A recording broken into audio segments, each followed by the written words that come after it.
French President Emmanuel Macron is facing criticism for his recent comments defending the presence of French troops in Africa. France is in the process of withdrawing troops from Chad and several other countries. Macron sparked a backlash from several African leaders, accusing them of failing to say thank you to French troops battling Islamist insurgencies. We had a secure relationship. In truth, it was in two parts. One part was our commitment to fighting terrorism since 2013. We were right. I think some have forgotten to say thank you, but that's okay, it'll come in time. I'm in a good position to know that ingratitude is a disease that cannot be transmitted to humans. But I say this for all the African governments who've not had the courage in the face of public opinion to bear it, that none of them would be in a sovereign country today if the French army had not been deployed in this region. Il y a une partie qui a retenu mon attention, là où il parlait d'ingratitude. Et que l'ingratitude est une maladie non transmissible aux humains. Lui, il est humain. Notre ingratitude n'est pas transmissible à lui. Voilà comment ce monsieur voit l'Afrique, voit les Africains. Nous ne sommes pas des humains à ses yeux. France just lost its entire military empire in Burkina Faso overnight. There was no warning or negotiation. Captain Ibrahim Traoré just made a single decree that banned French soldiers from Burkina Faso and told Emmanuel Macron his colonial games were over. For many years, France has kept thousands of troops across the Sahel, claiming to fight terrorism while really protecting their mining interests and political influence. They controlled who ruled, who got rich, and who stayed poor. But that system just collapsed in real time. Traore did not just kick out the French army, he was dismantling the entire neocolonial machine that kept Burkina Faso on its knees. And Macron's response? Pure panic, as he watches France's African empire crumble before his eyes. Before we continue, hit that like button to support our video. For more than 100 years, France has maintained what many experts call France-Afrique, which is essentially a neocolonial system where France maintained political, economic, and military control over its former African colonies long after they gained independence. This system worked through several mechanisms. The CFA franc currency that kept African economies tied to France, military cooperation agreements that allowed French troops to be stationed across the continent, and economic deals that ensured African resources flowed to France at below-market prices. France has had military bases and operations in countries like Mali, Niger, Chad, Senegal, Ivory Coast, and Burkina Faso. These were not just symbolic presences. We are talking about thousands of troops, advanced military equipment, and direct involvement in African conflicts for decades. But here is where it gets interesting. In September 2022, a 34-year-old military officer named Ibrahim Traoré led a coup in Burkina Faso. And unlike previous African leaders who played ball with France, Traoré had a completely different vision. Ibrahim Traoré was not the typical African leader. Before he became a soldier, he studied geology, was involved in Marxist student organizations, and clearly modeled himself after Thomas Sankara, the legendary Burkinabe revolutionary who was assassinated in 1987, many believe with French involvement. From day one, Traoré made it clear, France's days of controlling Burkina Faso were over. In February 2023, just months after taking power, Traoré did something that turned the Élysée Palace in Paris upside down. He expelled all French forces from Burkina Faso. We are not talking about a gradual withdrawal or diplomatic negotiations. This was a straight-up, get out and don't come back order. French troops who had been in the country for counter-terrorism operations were given their marching orders. But Traoré did not stop there. He started systematically dismantling every aspect of French influence in his country. French military attachés were expelled for what he called subversive activities. French mining companies found their operations under scrutiny. The entire French diplomatic and military apparatus that had operated freely in Burkina Faso for decades was suddenly a forbidden presence. And then came the speeches that really got under Macron's skin. Traoré started calling out France publicly and aggressively. In one particularly explosive speech, he accused Macron of insulting all Africans and called on other African nations to break their military cooperation agreements with France. His exact words were, "It is the only way to have an independent army, to build ourselves and to be strong. If you want a break with these imperialist forces, it's simple. We must denounce the agreements." Now imagine you are Emmanuel Macron. You have spent years trying to rebrand France's relationship with Africa, talking about partnership and mutual respect. You've invested billions in military operations across the Sahel region. French companies have massive investments across West Africa. And suddenly, there's this new young leader that is not just rejecting your influence, he is actively encouraging other countries to do the same. That was when Macron started losing it. Macron's response to Traoré's opposition has been on different fronts and increasingly desperate. First came the diplomatic pressure. France began working through international organizations to isolate Burkina Faso, questioning the legitimacy of Traoré's government and raising concerns about human rights and democratic governance. But here is the thing, and this is where it gets really interesting. Traoré's popularity both domestically and across West Africa has been skyrocketing. When he attended Ghana President John Mahama's inauguration in January 2025, he received the loudest applause of all 21 African heads of state present. The French strategy of diplomatic isolation was backfiring disastrously. Instead of isolating Traoré, France found itself increasingly isolated from African public opinion. Macron then tried to put economic pressure on Burkina Faso. French companies started to withdraw their investments, and there were reports of French authorities working to block international financing for Burkina Faso's development projects. Macron was trying to send a message to Traoré. Mess with France, and you will pay economically. But Traoré had an answer for that, too. He started to diversify Burkina Faso's partnerships, welcoming Russian military advisors, strengthening ties with China, and working closely with other military governments in Mali and Niger to form what they called the Alliance of Sahel States.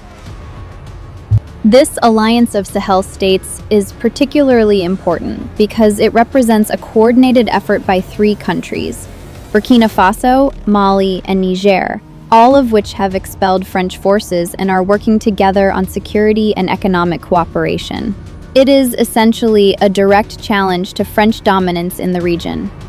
And this is where Macron really started showing his frustration publicly.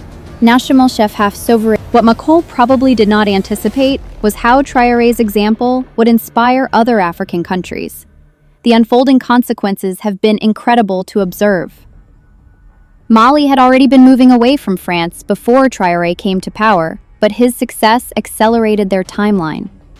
Niger followed suit after its own military coup, and now we are seeing movements in other countries questioning French military presence.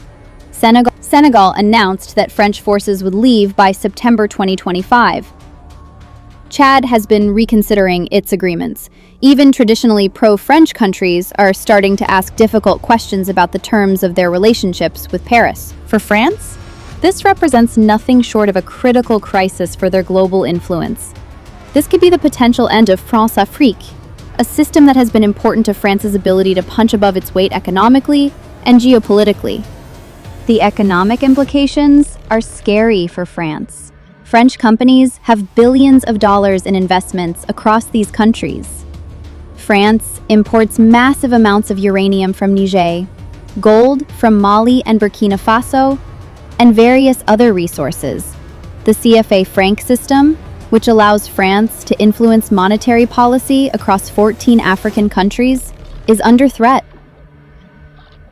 But most importantly for Macron personally is that this represents a massive foreign policy failure. He came into office promising to transform France's relationship with Africa, to move beyond the colonial past and build genuine partnerships. Instead, he is witnessing the most dramatic rejection of French influence in Africa since decolonization.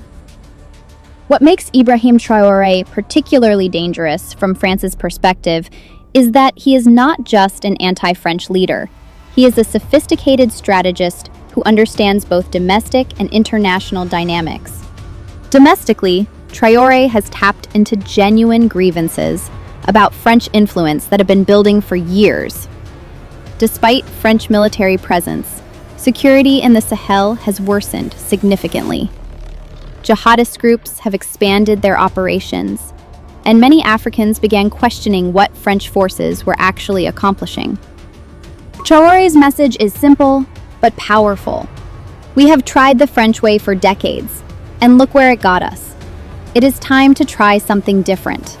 And he is backing up that message with action, working with local defense groups and regional partners to address security challenges. Internationally, Traore has also been masterful at building alternative partnerships. The relationship with Russia provides military expertise and equipment without the strings attached to French assistance. Chinese investment offers economic development opportunities, and the alliance of Sahel states provides regional solidarity.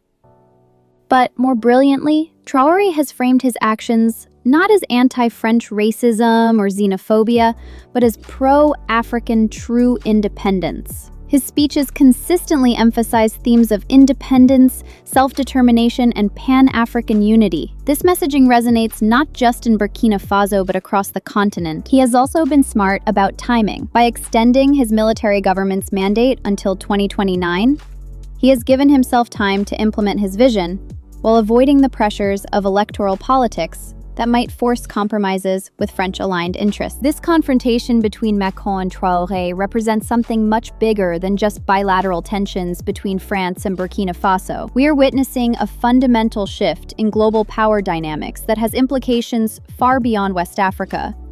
It serves as an example for other developing countries dealing with former colonial powers. If a relatively small landlocked country like Burkina Faso can successfully reject French influence, what is to stop other countries from challenging their former colonizers? This also plays into the broader narrative of Western decline and the rise of alternative power centers. The fact that Traoré can successfully partner with Russia and China as alternatives to France reflects the multipolar world that is emerging. But there are also implications for international law and sovereignty. Traoré's actions raise questions about the legitimacy of military cooperation agreements signed by previous governments, the right of countries to expel foreign military forces, and the extent to which former colonial powers can claim ongoing rights in their former territories. For the United States and other Western powers, Traoré's success is deeply concerning because it suggests a model that could be replicated elsewhere. If the French model of neocolonial control can be successfully challenged, what about other forms of Western influence? From Macron's perspective, he is caught in an impossible situation. Domestically in France, there is growing pressure to reassert French influence and not let a young soldier humiliate France on the international stage. French military and political establishments are deeply invested in maintaining African influence. But at the same time, any aggressive response to Traoré risks confirming exactly the neocolonial narrative that he has been promoting. Military intervention would be political suicide and would likely backfire by increasing Traoré's popularity and legitimizing his anti-French message.